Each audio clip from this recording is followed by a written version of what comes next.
Hello and welcome to Cyber Skills Live. My name's Daniel and this is Craig. And we're interested in all things tech. And today you're going to get hands-on and learn digital skills in this interactive activity. Software is all around us. It controls our traffic lights, it makes our phones smarter, and it powers the internet. And we rely on software without realizing the impact that it has on our lives. And we really need to ensure that we have enough people that know how to write, test, and maintain code. And that's why employers are calling out for more people with digital skills. And in the future, they're going to be looking out for even more, giving you lots of opportunities to code apps, games, and tools that are going to solve our biggest problems. That's right, Daniel. We need more people with these digital skills. Now, you might want to work writing code as a software engineer, or a web developer, or a games developer. Or maybe you'll want to be a software project manager who's leading teams to make their projects. Or maybe you could work as a support technician, helping people solve their problems when things go wrong. There are many different ways that you can make a difference, and a career in software development means you play a key role in coding our digital world. So we're coming to you today from the metaverse. Nah, not really, just our usual digital dens in Glasgow, and we know hundreds of you are ready to take part today.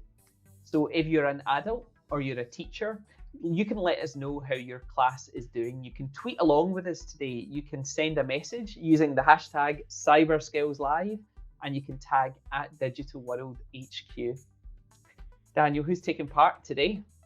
Yeah, I can see we've got loads of people joining from all over the country. So let's shout a few of you out and give a cheer in your classroom if we say your school's name. So a big hello to Callside Primary, Curry Primary School, and Denny High School. I can see, Daniel, we've also got people joining us today. Nice and loud, give us a shout. Dumfries Academy, thanks for taking part. We've also got East Dunbartonshire Council. I think that's the first time I've ever given a shout out to East Dunbartonshire. And also we've got Glasgow City Council, so people taking part from Glasgow City Council today. Hello to you. And another few. Big hello to Granton Grammar School tuning in and playing along. Lairdsland are going to be debugging some coding disasters too. And hello to Linlithgow Academy as well. Brilliant. I've got some more here, Daniel. We've got Lochgelly High School. Thanks for taking part. Moffat Academy and Perth High School. Hello to you for joining us today. We're still not finished. Hello to Stirling High School, Wallace High School, and Westerton Primary School. All of those, I think, have taken part in the past, Daniel, in some of our previous activities. Definitely. As well. It's good to see you back again.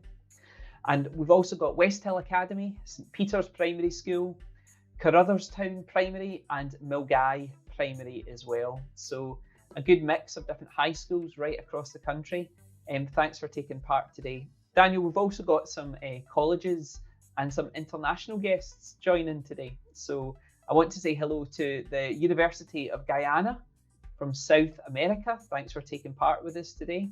And maybe not from South America, but from the south side of Glasgow. Hello to Glasgow Clyde College. Thank you for people taking part today as well.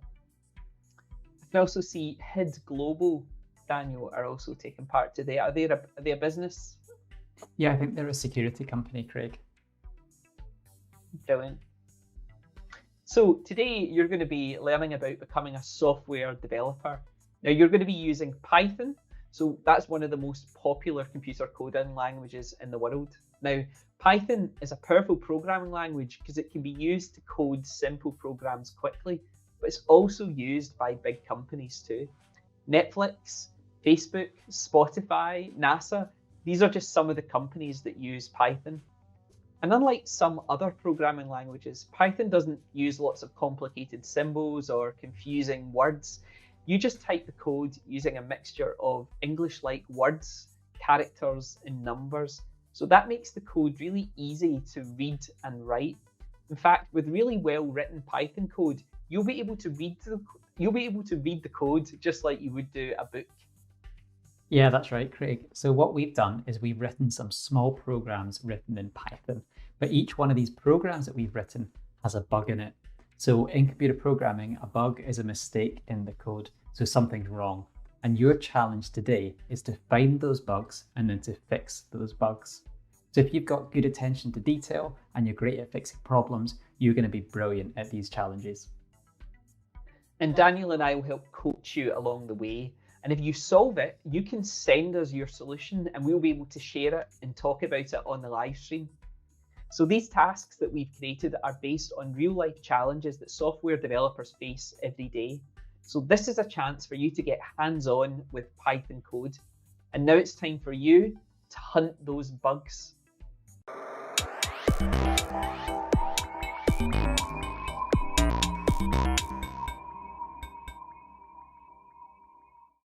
So what you need to do now is go to cyberskillslive.com and follow the instructions and click. There's a red button that says start the live lesson. You want to press that now.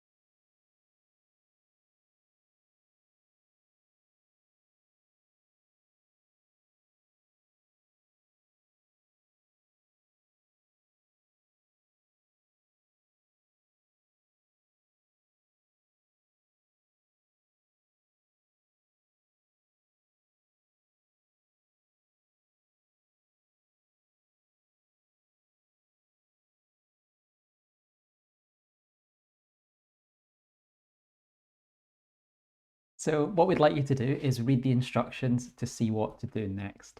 You might find it easier when you're editing the code to make the trinket, that's where the code is, that widget, full screen where you're working on it. There's a menu at the top left, it's like 3 vertical lines, and in there's a full screen option. So if you're on a small screen, I definitely recommend doing that. Craig, we are debugging today. What is a bug?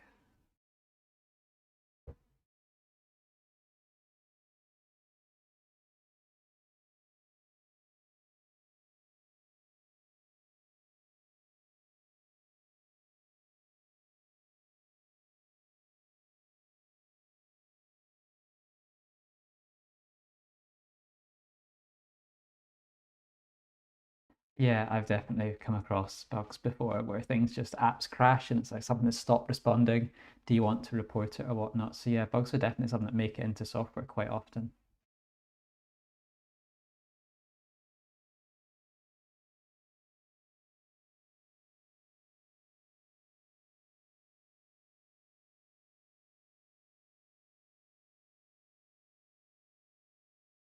Mistake in the code that means that the computer can't understand the instructions you're giving it.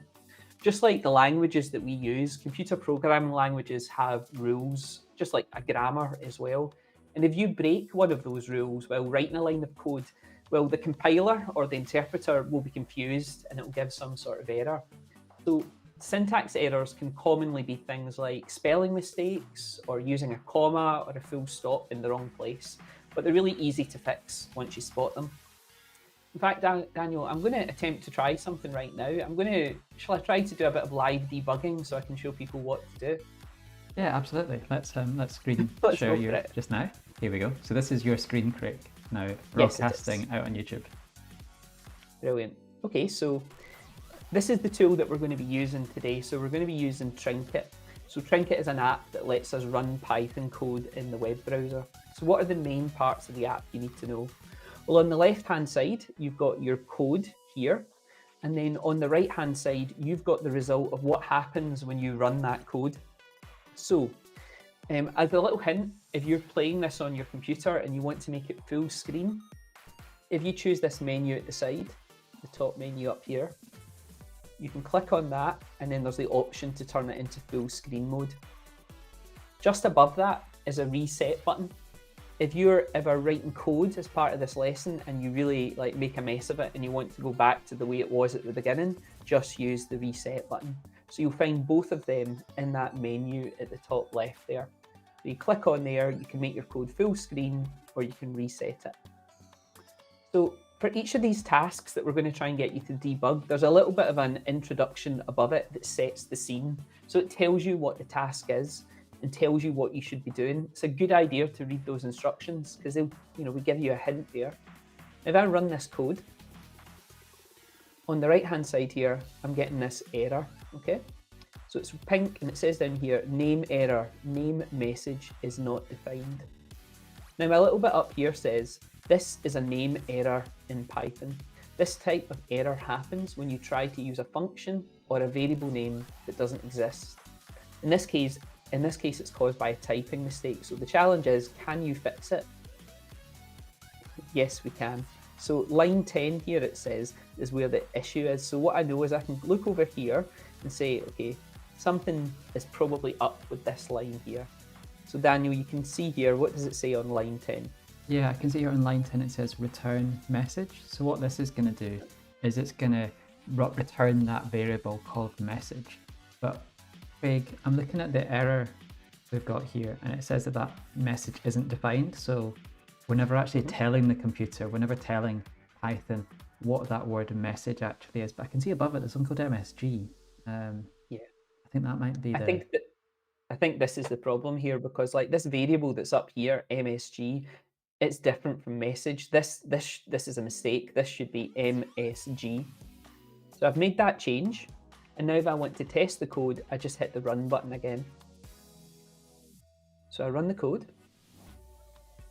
and it tests it and it says, hello, Sally. And it's like, test success, well done. Now what we get here, Daniel, is your solved token. Do you see that? Yeah, I can see that. Is it HFKJ? Yeah, what do we do with that, right, Craig? So that's the way that you can prove to us that your code that you've found the bug, that you've been able to solve it, because basically it's passed all these tests and we give you the secret code. So you're going to copy that. So if I copy that, and then down here, Dan, you'll see this part here. This is how people can share their code with us. So what you can do is you can paste your code in here. And then this link down here, Daniel, this is a way that people can actually send us a copy of the code, okay? So how they do it is, see this button up here that says share? Well, it doesn't say share, it just looks like this icon. Then you hit link.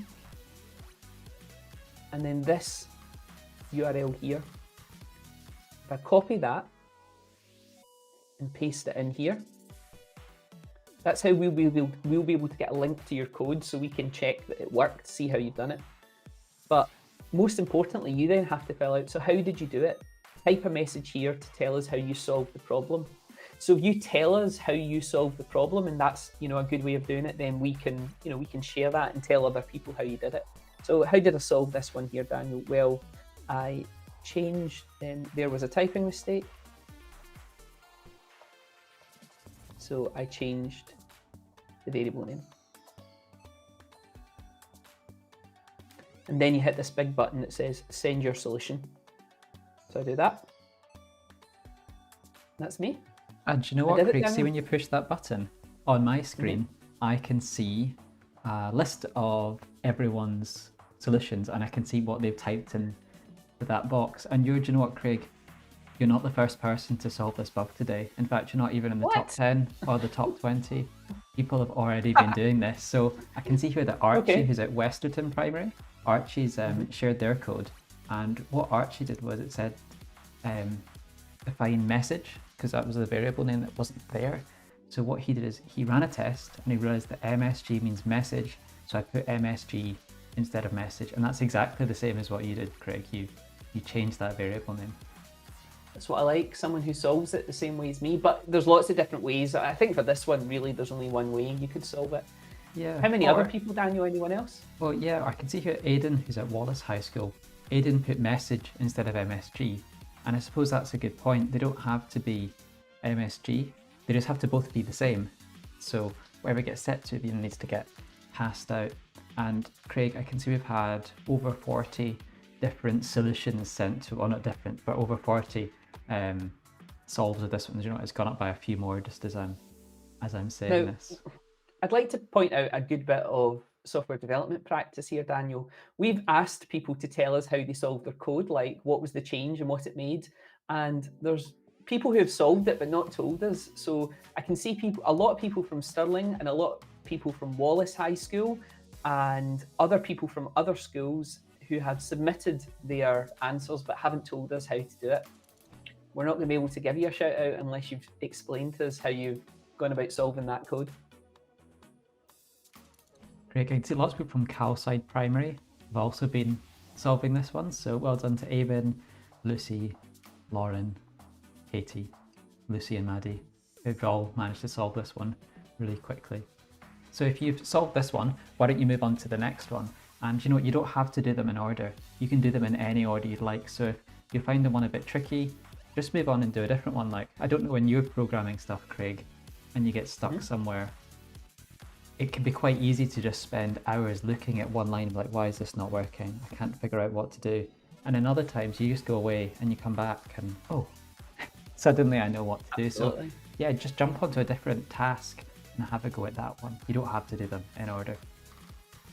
Definitely a good bit of practice is to go away from I'm not saying step away from your computer just now, stay where you are, keep watching the live stream, keep doing the lesson. But if you get stuck at something, you know, a good practice is to move away from the computer. Usually that's the exact moment that you'll remember how to do it and you'll be wanting to go back onto it to get it fixed as well. Daniel, people are doing a really good job here. I'm just looking at the second task at the moment. I just want to say that quite a few people have managed to solve that one as well. I want to say that Sophia from Milgai Primary School, she was able to solve it as well, and she told us that Rue's quotation marks weren't closed. That's how she went about solving that one as well. Christelle as well from Wallace High School solved it. Again, similar comment. You know, it was missing a speech mark, so I put it in. These are some good solutions here, Daniel. Yeah, I can see here that Aeon at Stirling High School looked at what was wrong and noticed that the comma, I think they've missed a word there, was there, so they moved it and put it at the start of the word, and that fixed it. So yeah, there was a missing quotation mark. Now, Craig, this is a different type of, I suppose it's still a syntax error, but it's a slightly different type of error. Sort of, it's a grammar issue, I would say, rather than a typing mistake. Well, as in like forgetting to close the quotes or the brackets as well. Again, this is a really common, you know, mistake that everybody, when you're a computer programmer, makes at some point. You've opened a bracket and forgotten to close it. Sometimes when you're building something, the tools that you're using can help you stop making mistakes like that. So in certain code editors, which are tools that you use to write the code, I've got mine set up so that whenever I open a bracket, it will automatically type the closing bracket for me so that I don't, you know, presumably so that I don't forget to do it. And similarly, whenever I open a quote, it will automatically close it for me as well. So again, sometimes the tools that we use try to help us, you know, avoid doing things like that. But, you know, we can still make mistakes. We can accidentally delete too much of a line or go back, or maybe we've been copying and pasting from somewhere else and we've not quite copied the part that we need. So yeah, these are more common, you know, these are more syntax errors that are really common in computer programming. I was just about to say there that we've passed 100 bugs fixed already. But you know what, just as you were talking about your editor there, and I have an editor that does some cool color coding as well, so it makes brackets like the same color. So say you've got like 3 sets of brackets inside each other, which sometimes happens. It can be quite annoying trying to count them, and you can easily lose count. So it might make the inner ones red, and then a set that are green, a set that are yellow, and it means it's quite easy to spot if you're missing one of them, if there's only one yellow bracket, for example. But Craig, we're up to 137, 138. Wow. Code completion. That's brilliant. Let's give a few more shout outs for the second one, and maybe we could talk about the third one. Yep. So who have we got? Let's have a look at task. What do you want to look at? Task 3, Daniel? Yeah, let's look at task. Some answers to look that. at task 3. Okay. So I can see that. Who have we got here? Let's have a look. I can see here that Nathan, who's at Stirling High School, Craig, has said that the variables were different, and I think there's something in that, but it's not quite describing exactly what the what it was that they did to fix the mistake. So yeah, maybe the variable order was different, but what did you do? We've got a comment here, Daniel. This might make more sense. Alf from Perth High School has said that how they solved it was that they swapped two of the variables on line 15. So they swapped the order reference and the shipping date variable on line 15. So if you're currently working on task 3 and you're not sure what you should be doing, then Alf's advice is it's about switching the order there as well. You can see Oscar from Stirling High School did something very similar as well, switching the order reference and the shipping date. And that's what Dara and Gregor did as well. They swapped the order of those two things, because I'm just looking at the code here just now, and what it says is customer order 27th of January has been dispatched on UK 404 blah blah blah. The sentence is in the wrong order. It's sort of the information's the wrong way around. You want it to tell you the order number first, as dispatched on the shipping date. So yeah, well done if you've already got that one solved. That's brilliant. This is a slightly different type of error. This is, I would say, a logic error. So it's not about the grammar or the spelling or the typing mistake. It still ran the code. There was no, it didn't not run and give you that big red box on the right hand side. It ran, but it didn't do what you expected, and this is what's called a logic error.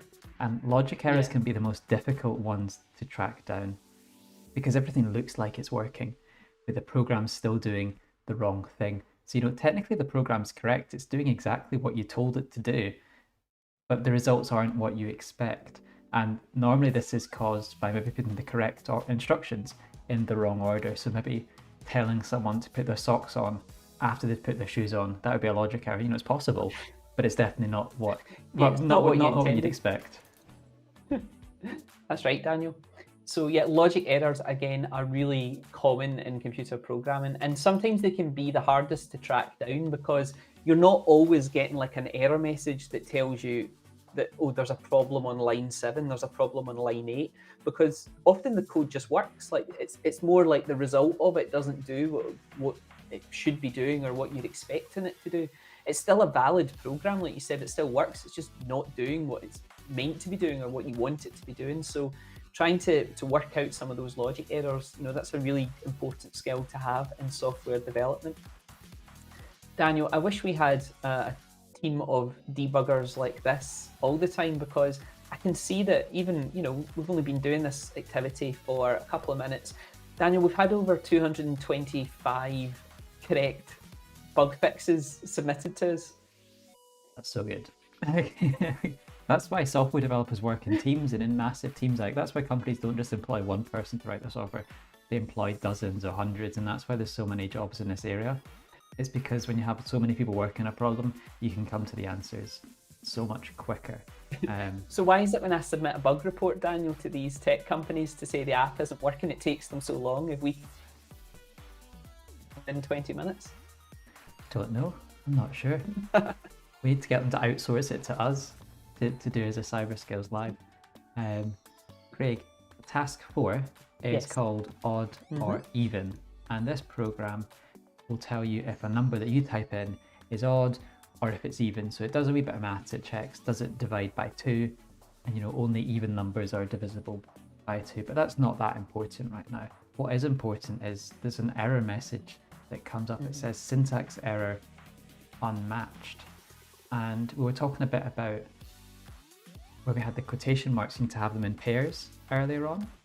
That also applies to things like brackets, and quite a few of you have spotted that there's an extra bracket in line 10. So Gregor at Stirling High School removed a set of brackets in line 10, and so did Cara, who's at Perth High School. Francesca from Moffat Academy added in a bracket that wasn't there. So again, finding that problem and fixing it. Well done, Francesca. I can see here that Lucy, who's at Calside, has put in an extra bracket on line 10. I'm going to have a wee look at Lucy's code to see what... okay, yep, so that would work as well. So as long as you've got an extra set of brackets, as long as they're the same. So what Lucy's done is she's got 2 opening and then 2 closing brackets. So yeah, that definitely works too. That's another way you could do this. This is why it's great that you can send us your code, so we can take a look to see your solutions, because you're all doing slightly different things. I can see there's a few people who've already moved on to task 5 as well, and are maybe completing that as well. I think, Daniel, maybe we should ask our digital behind the scenes assistant, Callum, to release some more tasks for people to do. Can we have a few more extras available as well? Yeah, let's we're doing such a good job. Let's have another batch. Release the task. Yeah, more bugs. Let's release more bugs. Very I'm a Celebrity, like, isn't it? Like, we'll release an extra dozen bugs every 5 minutes or so. I don't know if do you watch that, Daniel? I don't think that's the No, I don't, but I know that there's bugs involved. Yeah, not very much like this, quite different. So we'll let people work through that just now.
I can see loads of you are already working through tasks 6, 7, and 8. But Craig, I thought what we could do before we talk about those new ones is we talk a bit about task 5, the newsletter one.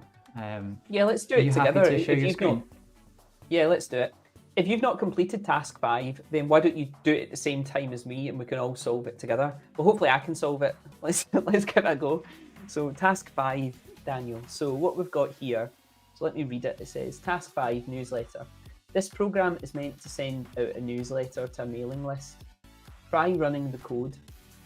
Okay, I'll do that. Okay. So it's saying indentation error. It says this time you'll get an indentation error, which is another type of syntax error.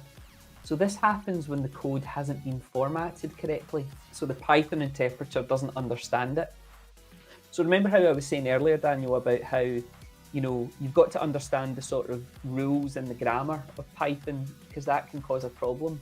Well, something that Python does is it really cares about how you've spaced your code out and how you've indented it and spaced it out. And basically that's what this issue is here. An indentation error has occurred because it was expecting a bit of code to be indented further in. So if I click here from a hint, it says, to solve this error, you need to make sure the code is laid out correctly. And you need to add 4 additional spaces at the start of line 12. So it should look like this. So see this bit here, Daniel, these 2 lines. Yeah, so if you type in a Y, because it asks you the question, do you want to send out the newsletter? So if you say yes, it should then send that newsletter. And it needs to be indented with those 4 spaces so that it only does that when you press Y. That's kind of saying, that's why it makes the if statement work. So Craig, what line was that? Line 12? It's line 12. Like, see here, look, there's the difference. That's not indented. It needs to be further in so that it's slightly further to the right. And it's 4 spaces you need to do in Python. So 1, 2, 3, 4. That should do it. Shall I try it? Go for it. Do you want to email the newsletter? Yes. Great. Sending. Newsletter has been sent to 4,000 contacts. Yes. Test success. Well done. Your solved code is that. So ZSGI. Brilliant. So remember, if you're playing along and you want to send us your code, you put that solve token in here. Then you can send us the link. So I'm going to, what was it? Just copy and paste it. Copy that. Paste it in here. And then I get my share link, which is here. Link. Copy that. You're going to get my solution shortly, Daniel, hopefully. Yeah. I'll watch out for it. There. And then how did I solve it? Well, this was caused by an indentation error. I added the correct spacing to line 12, was it? 12. Okay. Send the solution. Super. Yes, Task good 5 has job. been completed. Did I get a shout out now? Get shouted. Oh, I can see here that Craig has solved task 5, and Craig said this was caused by an indentation error. I added the correct spelling to line 12. Craig, you weren't the only one that added extra spaces to line 12. That's what Daniel at Moffat Academy did. That's what Francesca at Moffat Academy did. Lucia at Wallace, Nicholas at Moffat, Nathan at Stirling all mentioned adding extra spaces to line 12. All of these kind of messages that you're typing in to say how you did it, this is a bit like another thing that software developers do all the time. Every time you fix a bug, every time you make a change to a piece of code or a big project, you often have to type in like they call it a commit message when you save it. And that means that anyone else who's working on the project can open it up and see, that's what Daniel did this morning. He fixed the error so that it would send the newsletter to 4,000 people, for example. So yeah, well done for all of you adding that in. And Craig, about another 20 people did that alongside you at the same time, all submitting within about 10 seconds of each other. That's good. That's good. I'm pleased that you were following along there as well. So after you've done that one, there's still tasks 6, 7, 8, and 9 to go as well. And then we might have one final challenge for you to take on too. I just want to recognise some people, Daniel, who have sent in solutions for another task. So I'm looking at task 6 now. So task 6 is to do with a smart speaker, okay? And the problem was that there was a bit of a logic error here as well. Something was wrong in the code. And I was looking at this code here that's been sent in by Nicholas from Moffat Academy. Thank you, Nicholas, for sending in your code. So they realised that there was a problem with the order of the instructions, and the message that they've sent is they made sure to connect to the BBC News server first and download the file before playing the MP3. So yeah, that was the problem with that logic there, Daniel. We spoke about doing things in the wrong order. That first version of the code, you were trying to play an MP3 file before you'd even downloaded it, whereas you can fix it by changing the order of those instructions. So thanks, Nicholas, for your solution there. And also thank you to Elliot from Moffat Academy and Gurjeet from Stirling High School. We're another set of people who have more people who've been solving it. And Daniel, there's more people who are solving it. People that are solving it all feels the time. like when I give away the answer to it, suddenly 18 more people solve it. Yeah, there's a lot of you asking for shout-outs. And you know what? Craig and I are really happy to give you a shout-out if you give us a really good message to say how you did a problem. So there's a couple more that I can see that you got to do. So there's a few people at Stirling and Wallace that are, I think, desperate for shout-outs. How about in task 8 or task 9, leaving a commit message, and we'll do that. Dara said this one was quite hard, but they solved it. How did you solve it? I can see here that Francesca swapped 2 lines before, and Archie thought, why would you tell the news before you know what the news is? Exactly. So it's a bit like putting the shoes and the socks the wrong way around. You can't tell someone the news until you've got the news. Until you've downloaded it. Yeah. Exactly. Lucia from Wallace High School, in full caps. I swapped download newsflash with the play newsflash. Exactly. And all caps for emphasis. I assume that was as well. Thank you for that. This is brilliant. Lots of schools, I can see solving these ones as well. Moffat Academy, Perth High School, Stirling High School, Westerton Primary. Well done, Archie. You've been getting through all these as well. I recognise that you've been doing it right from the start as well, so thanks for that. Craig, I can see a lot of people are working on task 7. A few people on Daniel, task 8. I'm overwhelmed here. Just giving me there's 550 bugs been fixed within the past couple of minutes here. This is brilliant. Sorry, what were you saying? What I was going to say is by all the numbers. I was going to say, let's stop distracting everyone and give you a minute to kind of read the code or speak to the person next to you and find out how they're solving tasks 7 and 8, and then we'll go through one of the solutions. So we'll see you in a minute.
It's great, Daniel. I can see people still working through these tasks as well.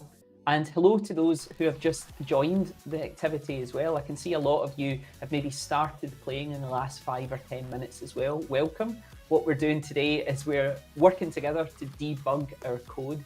So don't worry if you've only just started. I can see some of you are still working through tasks 1, 2, 3, and 4. You've got plenty of time to work through those as well. And just basically what you're going to have to do is read those instructions, follow what's happening in the instructions, and read the hints as well, because that will really tell you what to do next.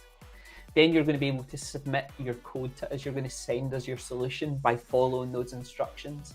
And if you tell us how you've solved it, then Daniel or I will give you a shout out and congratulate you for fixing these bugs. And to be fair, Daniel, there's a lot of bugs that have been fixed in the past half an hour. Yeah, that's an understatement. There's over 600 bugs that have been fixed in the last half an hour. So I don't know how many bugs is that. Over 10 bugs a minute, 20 bugs a minute. So yeah, that's a huge amount of bugs that are being solved. So yeah, I can see people who are joining us with Balmulde Primary, who've just joined Westerton. So thank you for joining, and I can see that you are working through these tasks as well. So yeah, if you're near the start, don't worry about it. You've got plenty of time. These tasks aren't going to disappear. You can keep playing them as long as you'd like. So before we release our final tasks as well, Daniel, for people to work through, I think it's your turn to have the pressure of trying to debug something live on the internet. So how about I bring up, why don't you work through task 7 and let's see if we can do it. Okay, let's take a look at the at the activity. So task 7, electric vehicle range check. Try running this code. This is an app used by an electric vehicle, so an electric car. Let the driver know if they've got enough battery charge left to get to their destination. Okay, that makes sense. It compares how far the electric vehicle is from the destination with the range of the electric vehicle. So, okay, so we need to find out, is the destination further than how far it can go on the battery? So try running the code and read the results. Something isn't quite right. Craig, could you scroll down a bit and then run the code and let's see what happens. To run the code for you? Yeah. Okay, so it's running the code. And it's saying, okay, starting the range check. The distance to the destination is 350 kilometers. The car's range, how far it can go, is 200 kilometers. And it says you have enough charge to reach the destination. But that's not right, because like if the destination is 350 kilometers away and you're only got enough electricity to go 200, you're going to break down before you get there. You're going to stop. So that's not working, Daniel. Something's going wrong here in the code. Yeah, I wonder if maybe something's the wrong way around or a sign is up or something. So let's take a look at the code. Do you want a hint? Yeah, let's take the hint. I'll give you the hint. Yeah, take the hint. So it says, take a look at line 9. At the moment, it checks the distance to the destination is greater than or equal to the current range. Is this right? So okay. Line 9 down here. Line 9. So we've got an if statement. So if the distance to the destination is further than how far the car can go, the car range, it's going to give us a message that says you have enough charge to reach the destination. Now that's not right, because the other way around, it should be the other way around. So I guess we could either swap the two around to say like if the range of the car is bigger than the distance, then you've got enough range. Or you could say if the distance is less than the car range, you have enough charge. So why don't we change the symbol around, Craig? So I can see here it's kind of like a greater than or equal. Let's change that to a less than or equal to symbol. Let's change the operator. Perfect. Just like that. Thank you, Craig. And that'd be 80 quid, please. Let's try running that. Did that fix it? Or is there another Run it? bug? Yep. Yep.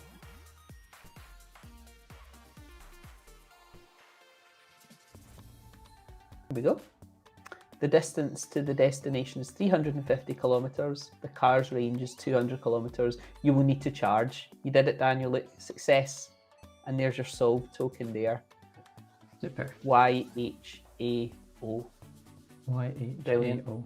Okay, I will fill that in on my screen then. You were not the only one to solve that task as well. So that was task 7, yeah? So I can tell you that Bonnie from Stirling High School also solved that as well. And Gregor from Stirling High School noticed it and gave us that comment as well, telling us how they solved it. They changed the greater than to a less than as well, which was brilliant. Nicholas from Moffat noticed that the car range was greater than the distance, so you had to change that as well. Brilliant. I can see Lucy from Calside School submitted a correct answer. Lucy, you haven't explained how you've did it, but if you tell us next time, we can give you a recognition and shout out for doing that. Isla, who's at Denny, changed the distance to the destination to less than the car range. So that was kind of the other way of doing it. Daniel, Katie from Calside School, I've just looked at her code, right? So you know how we were changing the logic? She just changed the output so that I swapped around the part that said you have enough charge to you will not have enough charge. That's fine too. Yeah, like that would also work. Yeah, we were going in changing like the maths operators and thinking about it that way. We could have just switched the actual print statements as well. Yeah, hopefully I'm going to open up Katie's code on my screen and run it and just see. So yeah, I can see that's exactly what Katie's done. Katie has changed the message that gets said. So rather than messing around with the sort of like the math symbols or changing the variables, changing the bit that's written in English might be a bit easier to do. So yeah, that's definitely a valid strategy. And I can see, do you know what, that works great. I get a success token, the solve token. Good work. So Daniel, we've only got a couple of minutes left. And you know how at the end of a video game, you have to take on the final boss, like the one that's quite tough, but you have to use what you've learned before to solve? Yep. Well, we've got that in terms of bugs. So I think if Callum can release the final challenge for people to solve, then task 9 will be available for you to take on. And Daniel, I think even if you're playing this just now and you've only managed to do 1 or 2, I think you could give task 9 a go. Because you don't need to have done task 1 to 8 to move on to task 9. So why don't we give everyone, Daniel, a couple of minutes to move on to task 9 and see if you can solve it. Yeah, good idea. So scroll down to the bottom of your page and find task 9 and have a look at this one. This one's a bit more of a puzzle.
Oh, it's a tricky one, this one, isn't it, Craig? I was just trying to solve it there and I didn't have enough time. Well, I can tell you nobody's successfully solved it yet, Daniel, as well. And maybe we'll give people another 30 or seconds or so, and then we could start giving you a few hints and pointers in the right direction. I think How that's does a good that idea. sound? Yeah, that sounds a really good idea. We've had over 800 bugs now fixed, as people still continue to work through these tasks. Oh, Craig, someone has solved task 9. Brilliant. Well, I can tell you that the first person to solve task 9, well done to Adam from Perth High School. You did it. You solved task 9, our most difficult challenge yet. Well done for working it out. And they've told us how they solved it by fixing spelling errors and putting things into the correct order. So well done, Adam, as well. Closely followed by Alf from Perth High School. Again, fixing some of it. Well done. Excellent. Yeah.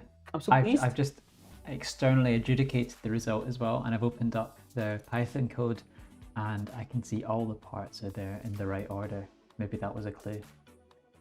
If someone from the software development industry is watching this lesson just now, I think that you might want to open a software testing centre somewhere around Perth, because Perth High School this afternoon are doing a really great job of solving these tasks.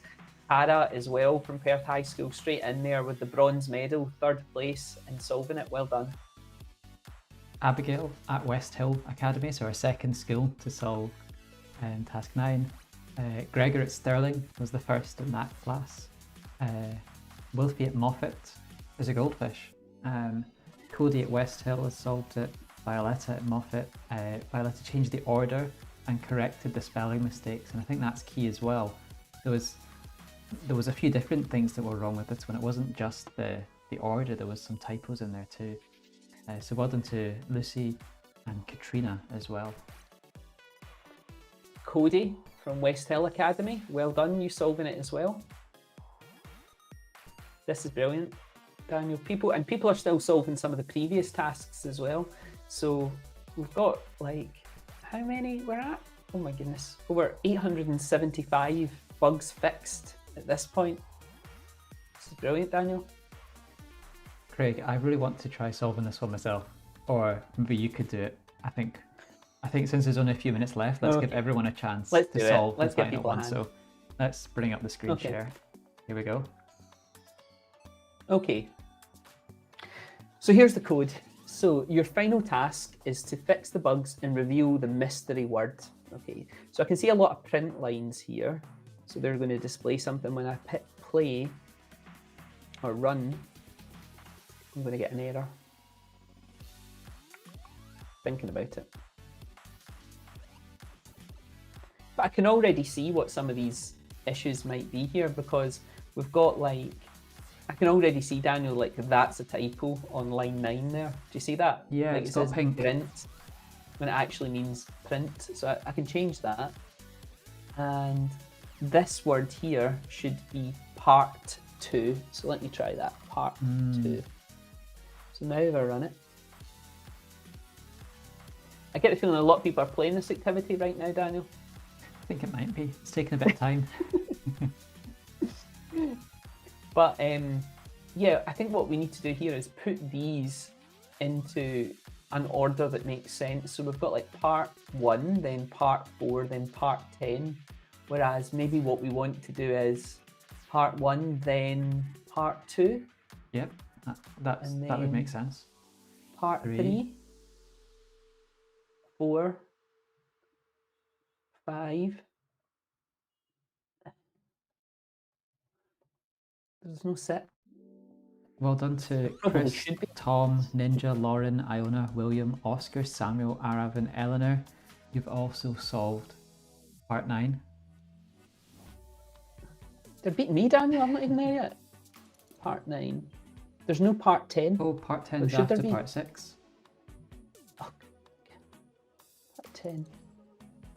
Okay, and another one here. Is that it? Okay. 1, 2, 3, 4, 5, 6, 7, 8, 9, 10, 11. Okay, I think we're good. Let's try. Running it.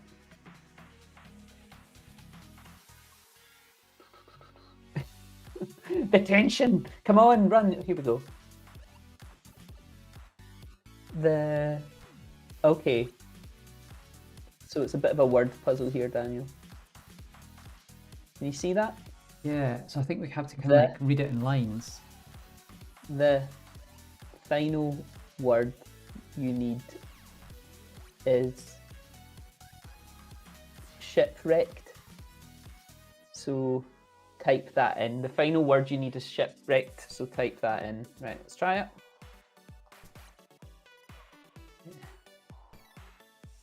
Uppercase, obviously.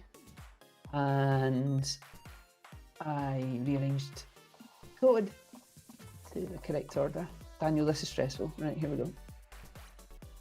I did it. Thank goodness. Wow, you were the 25th brilliant. person to solve task 9. I'm only the 25th. Let's see how many more of you can do it now.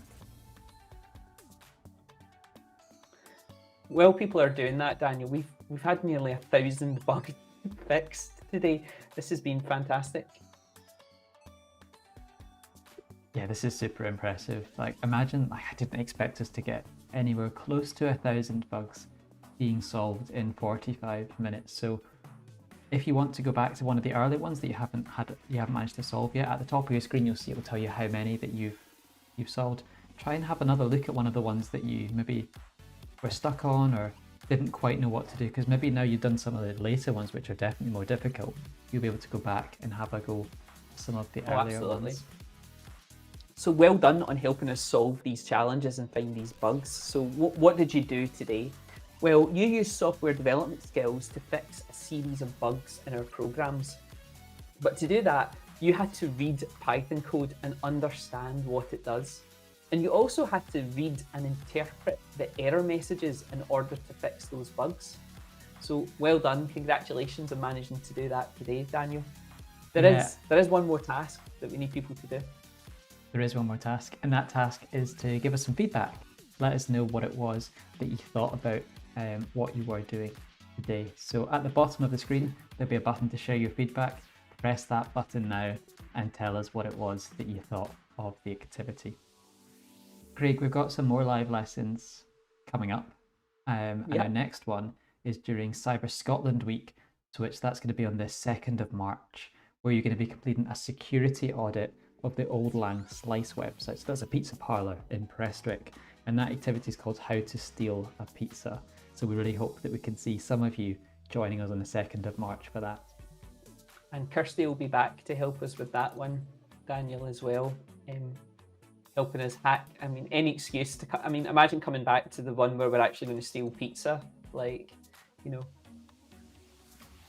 So we hope to see you at those future live lessons as well. Now, remember, we're also on YouTube today. So if you are watching us on YouTube, please, hit the like button, hit subscribe. You can keep in touch with what we're doing in our videos and they go online. But in the meantime, keep working through these bugs, Daniel. People are still solving them right now, which is brilliant. Yeah, people are still solving them. You can keep solving it. You can keep playing. We're not, once Craig and I disappear, you can keep going. The website's going to stay there. But if you have managed to solve them all and you got some more time, you can play all of our other activities on the Cyber Skills Live website, and that's the address down there, cyberskillslive.com, and we've got over 15 different activities. Some are data science, some are cybersecurity, and some are programming, just like this one here. But Craig, I think that wraps up what we're doing today. That was a massive achievement. We're about to cross 1,000 bugs fixed in this lesson. Can you believe it? So I think that's a good note to end on. So it's bye from Craig. Bye-bye. And it's bye from me as well. See you next time.